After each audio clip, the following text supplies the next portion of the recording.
واو iga raalli ahow kuma garanayo laakiin waxaan ka helay hablabiskaaga ها aniga mar walba sidaas la iga helaa saasana u ekahay waxaan ahay nin aad qani u ah laakiin waxaan ahay doob gaamuray alla ma doob baa tahay هاي bahal iska bula ah weynaaday baan ahay waxaan aaminsanahay gabadha aan guursan doonahay inay noqon doonto gabadha ugu nasiibka badan waaw ma noqon karaa gabadhaas waad noqon kartaa war inaan noqdo waan jeclahay adigu magacaa aboowe ilhaan kulan wanaagsan oo qurux badan hadda halkan maxaad ka qabanaysaa ka waran haddaan gurigayga aan ku soo qaadano waqti war waqti waan hayaa waan ku raaci karaa hagaag wax yar isug telefoon baan la hadlayaa oo cabdigaasow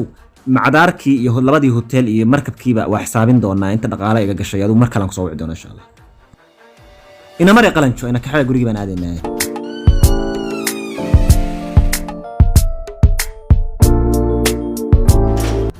galab wanaagsan walaalkay tani waa gacalisadayda walaalkayow kanina waa walaalkay isbarta barasho wanaagsan dumaash barasho la mid ah warbas ka dheh salaantaadu dheeraaniyo waxaag waaba ka daray bismillaah ina mari xabiibi ilfuur maaro ma haynaa naakanesh qolkeenaan galayna waaw qolkan ma qolkaagiiba haa ma ka heshayna qolkani waa qolkayga weeyaan hore baan kuugu sheegay waxaan ahay wiil dhalinyaro ah oo taajir ah dhalinyaro waxaan rabaa inaan seexdo iga baxo qolka gabarey gacaliyahaaga qolkiisu waa kan weyn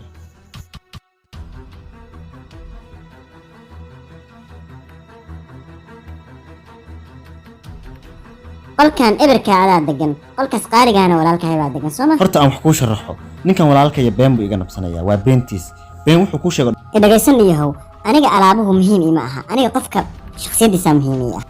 waan ka helay qolkaagan adigana wali waan ku jecelahay ma aqaan waxaan ku iraahdo waxaan ku leeyahay aad baad u mahadsan tahay raalli ahaada waxbaan ilaaway walaalkayow ii siib suudkayga jaakada suudka waxaan rabaa inaan u qaado meesha dharka lagu dhaqeeyo